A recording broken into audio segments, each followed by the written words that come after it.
Qué bueno que estés sintonizando allí para juntos vivir esta experiencia diaria de fortaleza, de bendición. Gracias allí por acompañarnos, gracias por permitirnos estar allí ingresando a tu hogar. Recibe nuestro abrazo, nuestra gratitud también a Dios por la manera como tú estás allí siempre pendiente de cada programación. Y el libro de Lucas capítulo 1, 2 y 3 narra una historia impresionante. La historia de una pareja que ya llegó a una edad avanzada. El nombre de él era un sacerdote, era Zacarías, y la esposa de él se llamaba Elizabeth. La Biblia resalta que ellos eran justos delante de Dios. La palabra justo delante de Dios es aquel que camina con Dios diariamente, aquel que tiene una relación estrecha siempre con Dios. Y en toda su vida había una luz que siempre había resplandecido, había brillado, y era la esperanza de que en sus días ellos querían ver la promesa cumplida de que el Mesías o el Salvador vendría al mundo. Confiaban tanto en ello, creían en esa promesa, y tanto era la necesidad, tanto era la esperanza que ellos tenían, que un día Dios cumplió el sueño para ellos. Sin embargo, la historia antes de que ellos puedan ver al Mesías sucede un poquito antes, algunos meses antes. Resulta que Zacarías vivía allí en una región montañosa, en el valle o en la región de Judea. En esa región montañosa, él vivía allí con su esposa, y un día él tuvo que descender para Jerusalén para poder servir en el templo, porque según el rol que tenía, por lo menos 2 veces al año, él como sacerdote tenía que venir a ministrar, tenía que venir a ofrecer sacrificios, a ofrecer oraciones. ¿A dónde? Allí al templo. Y llegó el turno para Zacarías. Un día, mientras él descendió de la región montañosa hacia Jerusalén para poder oficiar allí para poder oficiar el sacerdocio, él estaba allí ministrando, fue para poner incienso, porque había un altar de incienso que representaba las oraciones de todos los santos. Estaba allí de pie en ese lugar maravilloso, allí en el santuario. De repente él sintió una presencia divina. Y es que al lado de él había un ángel. Un ángel estaba a la derecha del altar. Impresionante. A la derecha del altar. Y durante muchos años, Zacarías había orado por la venida del Redentor, del Mesías. Y aquel ángel, aquel día, estaba listo para darle una noticia, un anuncio de que sus oraciones habían sido respondidas. ¡Wow! ¡Qué impresionante! Es el ángel quien le saluda con total seguridad y le dice así: Zacarías, no temas. ¡Qué impresionante! No tengas miedo. Y una de las cosas que me llama la atención es la siguiente expresión del ángel. Le dice: tu oración ha sido escuchada. Lucas capítulo 1, versículo 13. Tu oración ha sido escuchada. La certeza, la seguridad de que Dios escucha todas nuestras oraciones, aquí está confirmada. Tu oración ha sido escuchada. No es respondida en el tiempo que nosotros queremos. Sin embargo, Dios responde la oración en su debido momento. Ahora, ¿en qué sentido la oración había sido escuchada? Dice el versículo 13: tu mujer, Elizabeth, te dará a luz un hijo y llamará su nombre Juan. Ajá, y aquí viene la pregunta. ¿Qué tipo de oración fue contestada? Porque la mayor oración o la oración que tenía siempre Zacarías y Elizabeth era de que ellos querían ver al Redentor, al Mesías. Ahora el ángel le dice: tu oración ha sido escuchada. pero tu esposa va a dar a luz un hijo, incluso ya viene con nombre aquel niño y dice, y tú lo vas a llamar Juan. Y el versículo 14 dice, y tendrás gozo y alegría, y muchos se regocijarán en su nacimiento. Versículo 15, porque será grande delante de Dios. No beberá vino ni sidra, y será lleno del Espíritu Santo, aún desde el vientre de su madre. Versículo 16, y hará que muchos de los hijos de Israel se conviertan al Señor. Irá delante de él con el espíritu y el poder de Elías para hacer volver los corazones de los padres a los hijos, de los rebeldes a la prudencia y los justos, y para preparar al Señor. Es decir, él va a preparar el camino para la llegada del Mesías. Si tus oraciones, si tu esperanza está en que el Mesías va a llegar, entonces tú tienes el privilegio de no solamente ver al Mesías, sino de tener un hijo que prepare el camino para la llegada, para el ministerio del Mesías. Esto es impresionante. Ahora, ¿qué cosa es lo que sucede? Si tú continúas leyendo la historia, el versículo 18, encontramos una de las preguntas naturales que el ser humano hace cada vez que se encuentra ante una imposibilidad. Porque si hay una de las cosas que nosotros sí conocemos, es la palabra imposible. Y cuando nos encontramos ante la barrera o el muro de lo imposible, surge una pregunta. Y la pregunta no es esto es imposible, sino ¿cómo se va a hacer eso? Al decir cómo, yo estoy diciendo o yo estoy pensando de que no encuentro manera, no hay forma. Eso no es posible. ¿Cómo se va a hacer eso? ¿En qué conoceré? Versículo 18, allí Zacarías discute con el ángel, no por la llegada del Mesías. ¿Sabes por qué discute? ¿Cómo es que él va a tener un hijo si él ya está con una edad avanzada? Para la esposa esto era una imposibilidad. Entonces él le dice, ¿cómo? Querido, y aquí hay una de las cosas que los seres humanos olvidamos. Cuando nosotros conversamos entre nosotros, entre amigos, entre familiares, entre cualquier otra persona, en nuestro diálogo, cada vez que soñamos con algo, queremos algo, y cuando nos encontramos ante la imposibilidad, preguntamos, ¿cómo? Y eso está correcto, ¿cómo? Para que vengan las soluciones. Pero escúchame ahora, nunca te atrevas a decirle cómo al Señor. Nunca. Para nuestro lenguaje y para nuestra conversación entre nosotros seres humanos es correcto. Para buscar soluciones, alternativas, salidas, para que finalmente podamos ir a Dios para que nos muestre el cómo. Sin embargo, cuando Dios te promete algo, cuando Dios te dice que algo va a ser, nunca le digas cómo. El cómo no te compete. Eso no es tu problema. Tu parte es confiar.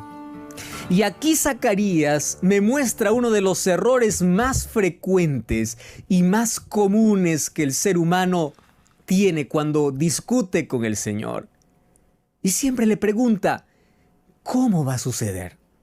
A veces estás orando, a veces estás leyendo la Biblia y te encuentras con una promesa que realmente es extraordinaria. ¿Y cómo? Olvídate del cómo, porque el Señor sabe cómo. Zacarías olvidó de que Abraham había tenido el hijo de la promesa, es decir, a Isaac, en una edad avanzada. Y es más, cuando su esposa era estéril.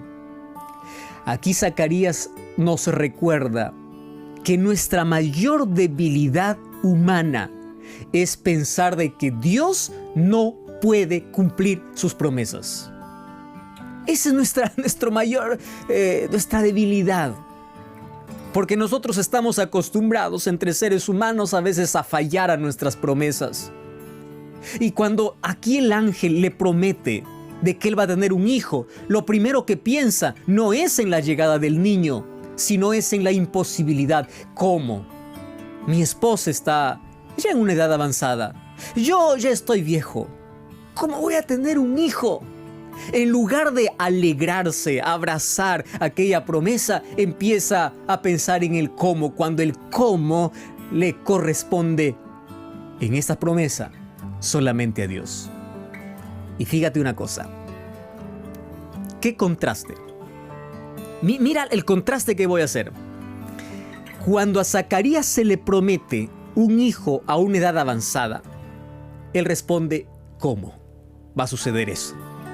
¿Correcto? No te estoy diciendo que él no era un hombre de fe. Él creía en Dios, creía en las promesas de Dios, pero ahí está, muestra nuestra debilidad humana. Siempre en pensar en las imposibilidades antes que en las promesas de Dios. Número 2, ¿dónde está el contraste? Ese mismo ángel, préstame atención, ese mismo ángel se fue a una señorita llamada María. El mismo ángel. Y le dio una promesa o le dio un llamado con una imposibilidad humana. ¿Cuál era la imposibilidad humana? Ese mismo ángel se fue a María y le dice, tú eres elegida, tú eres escogida para ser la madre del Salvador, pero vas a tener un hijo sin tener una relación sexual con un hombre. Eso es imposible, por supuesto. Ahora, ella, en lugar de decir, ¿cómo? ¿Sabes qué cosa dijo? He aquí la sierva del Señor. Hágase en mí conforme a tu voluntad. ¿Te das cuenta el contraste, verdad? El mismo ángel, que después descubrimos que es Gabriel, que va para Zacarías y le dice, vas a tener un hijo, le dice, ¿cómo? Ese mismo ángel va a María y le dice, tú vas a tener un hijo, aún con la imposibilidad humana, y ella acepta y dice, he aquí la sierva del Señor. Porque a los seres humanos, ante las promesas divinas, no debe preocuparnos en el cómo Dios lo va a hacer. Porque Él tiene las maneras. Ante las imposibilidades humanas, Él es poderoso. Él todo lo puede. No discutas las promesas de Dios. Ahora, ¿qué cosa sucede? Mira lo que sucede. La Biblia dice de que cuando Zacarías dudó de la palabra del ángel, este ángel recién se presenta y le dice, yo soy Gabriel. ¡Wow! Ojo con este nombre. Este ángel ya había aparecido en otras ocasiones en el Antiguo Testamento. Y él le dice, yo soy enviado de parte de Dios para darte estas buenas nuevas. Ahora te explico, ¿en dónde había aparecido Gabriel? Unos 500 años atrás, ojo, 500 años atrás, este mismo ángel Gabriel apareció para un profeta llamado Daniel. Después que Daniel oró, porque no había entendido la visión, Gabriel desciende para poder descifrarle los tiempos que Daniel no había comprendido, que según Daniel capítulo 9 o Daniel capítulo 8 había un periodo de tiempo de 2300 años o 2300 tardes y mañanas, la profecía más larga de la Biblia. Y el ángel Gabriel viene a explicarle y le dice así a Daniel, 70 semanas están determinadas para tu pueblo, que equivalía, según la profecía, a 490 años. Pero aquí me quiero centrar. ¿Sabes qué cosa es lo que explica Gabriel a Daniel? Le explica el ministerio de Cristo en esa última semana. Le explica el ungimiento del Mesías, que es el bautismo de Cristo, la muerte de Cristo, ¿correcto? Y el fin del periodo de privilegio para el pueblo de Israel.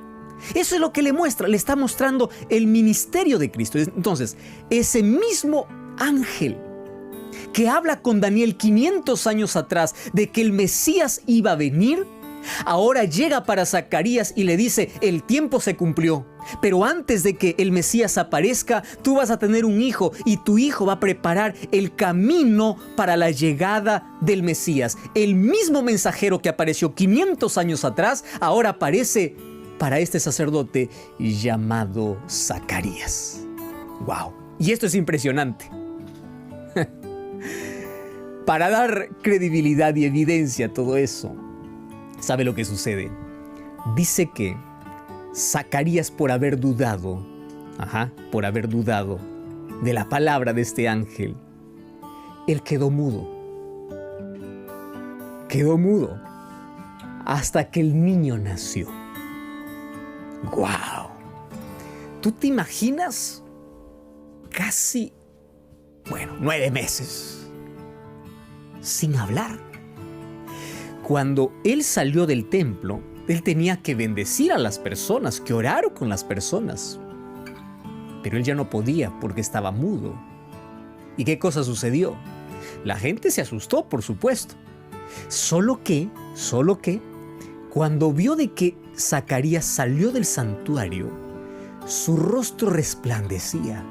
Y dijeron, él ha recibido una visión de Dios.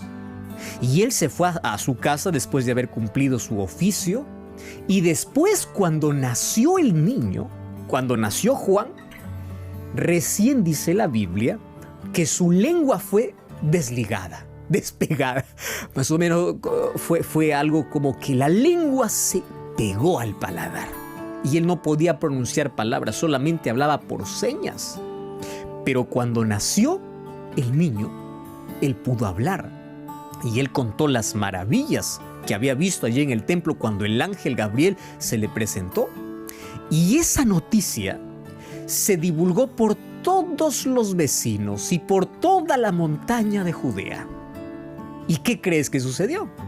Como es natural, cuando la gente escucha cosas tan extrañas como estas, allí surge una pregunta, ¿verdad? Y la pregunta en la mente de todas las personas que escuchaban esta historia era la siguiente: ¿quién será este niño? Imagínate, para que ocurra tantos fenómenos sobrenaturales, para el nacimiento de este niño, la pregunta es, ¿quién es él? Y desde allí empezaron las personas a tomar atención a la llegada del Mesías, porque primero pensaban de que él era el Mesías. Ahora veremos de una manera breve qué cosa hizo Juan cuando ya nació. Ahora, una de las cosas que me encanta de lo que la Biblia dice en Juan capítulo 1, que cuando él nació, dice que el niño crecía y se fortalecía en el Espíritu. ¡Qué lindo! Crecía y se fortalecía en el Espíritu. ¿En qué espíritu? Está hablando en el poder de Dios, en el Espíritu Santo. Y él desarrolló una infancia extraordinaria. Te explico así.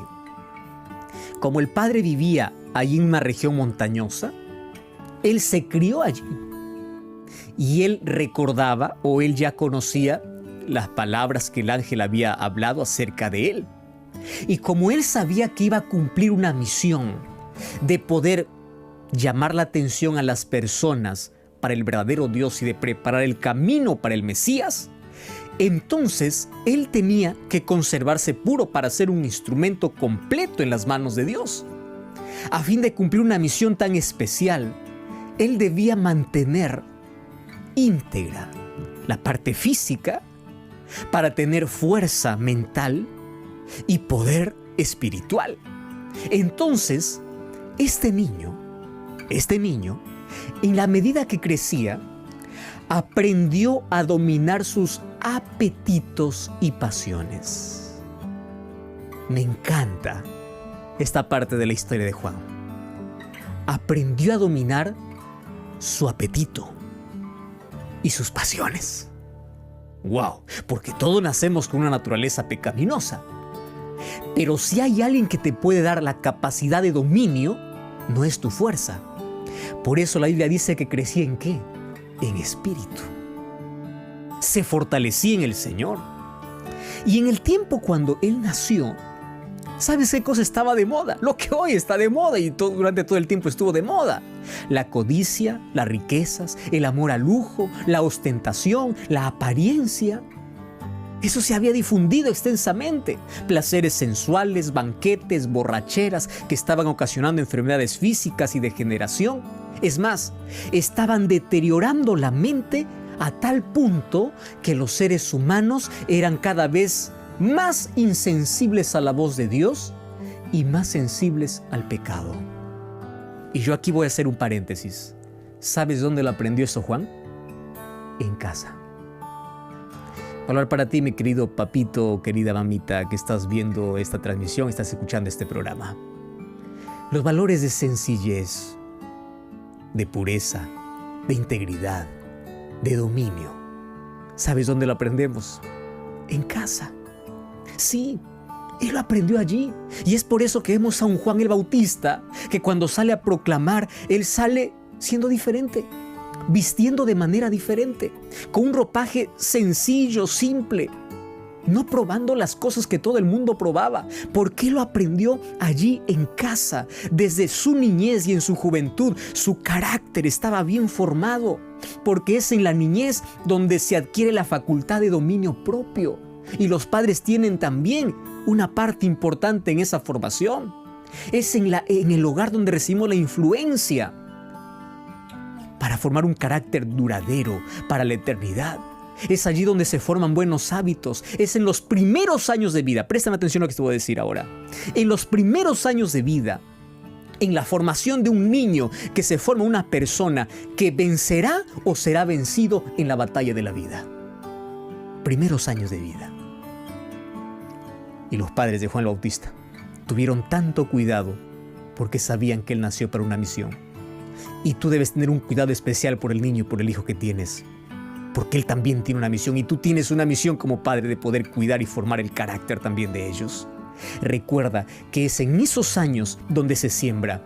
Y si tú quieres cosechar verdaderos y buenos frutos, procura sembrar la semilla de la fe, de la confianza de Dios en el corazón de los niños. ¿Qué cosa sucedió? Juan el Bautista se fortalecía en el Señor y un día salió y él era la voz que proclamaba en el desierto. Una voz sorprendente que llamaba la atención porque estaba lleno de poder y él decía con gran poder: arrepentíos porque el reino de Dios se ha acercado.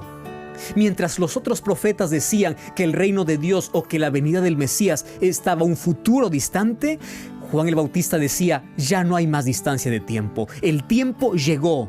El reino de Dios se acercó. Y muchos creían en la voz de él. Incluso iban a ser bautizados por él allá en el río Jordán. Pero aquí tengo dos lecciones importantes. Recuerda, no solamente son tus palabras, sino son tus actitudes que llaman la atención de la gente. Y otra cosa, así como Juan el Bautista fue llamado para preparar el camino al Mesías, hoy tú estás siendo llamado para recibir al Mesías, a tu Salvador. Porque así como Juan el Bautista preparó el camino para que cuando Jesús llegase, la atención fuese hacia Cristo como el Mesías, hoy también Dios levantó un pueblo para poder llamar a toda la humanidad y decir: el Salvador está cerca, porque ahora vuelve por segunda vez. ¿Qué lección impresionante podemos sacar de esta linda historia? Mas esto solamente queda en historia si es que nosotros no lo colocamos en nuestra vida. Y vamos a orar que el Señor pueda derramar su Espíritu, que el poder del Espíritu Santo pueda darnos dominio propio, nos pueda dar la capacidad de proclamar el Evangelio. O si tú aún no decidiste por ser un seguidor de Cristo, un cristiano, es el momento para responder al llamado: arrepentíos porque el reino de Dios se acercó. La venida de Cristo está cerca. Y es el momento para que tú hoy tomes la decisión de aceptar y abrazar a tu Salvador. Mas hoy yo quiero que juntos podamos orar para que siguiendo este ejemplo podamos ser proclamadores, podamos cumplir una misión, porque una vida con sentido es una vida que tiene propósito. Y el mayor propósito que tú tienes en la vida es prepararte para la eternidad y preparar el camino para que otros puedan conocer a Cristo como Salvador. ¿Quieres orar conmigo? Cierra tus ojos donde estás. Querido Dios, entregamos nuestro corazón. Creemos que Jesús puede entrar en nuestra vida, que el Espíritu Santo nos dé la capacidad para poder discernir lo bueno y lo malo, para tomar buenas decisiones, podamos ser mensajeros para preparar el camino para la llegada del Salvador. O si hay personas que aún no han tomado aquella decisión, en este momento puedan decidir por aquel Salvador maravilloso que es Cristo. Toma nuestra vida, nos entregamos a ti, danos tu poder, tu Espíritu, en el nombre de Jesús. Amén.